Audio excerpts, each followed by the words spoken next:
He said he'd get her back for it, but then he died, so Cindy didn't worry. Marlene tilted the 2 small sleeping pills into her mouth. She held the tablets under her tongue as she tilted her glass of water into her mouth.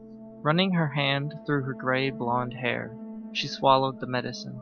She took a deep breath and leaned back in her bed. This would help her sleep. This would help her worry less about her daughter.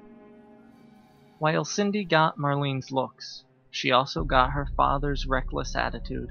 It had gotten better recently, but Marlene could remember the countless times she was called by a teacher to talk about Cindy's pranks. Marlene's eyes grew heavy, and she slipped beneath her blanket. Despite Cindy's prankster personality, Marlene knew there was a vulnerable side.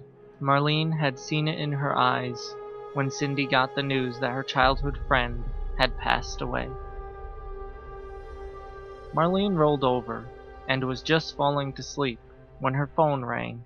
Groaning, she reached to her nightstand and answered it.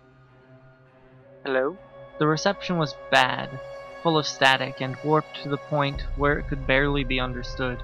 This is Felding Hospital. We've just had a young girl brought in with you as her emergency contact. She's been in a bad accident and is currently in surgery. We need you to come immediately. Marlene didn't respond.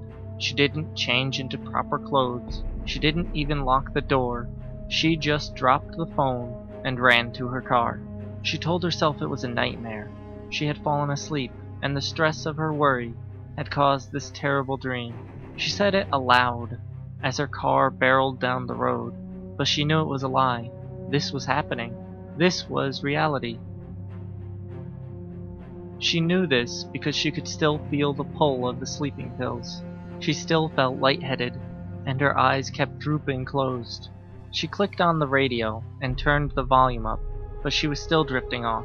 She shook her head a few times and pushed down on the gas. She didn't see the other car until it was too late.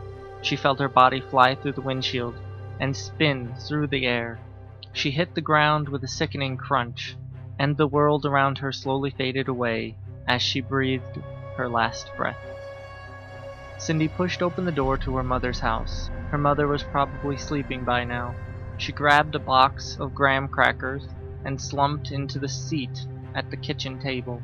That's when she noticed a small slip of paper lying on the table. On it was a message, written in the handwriting of a recently deceased friend. "I told you I'd get you back."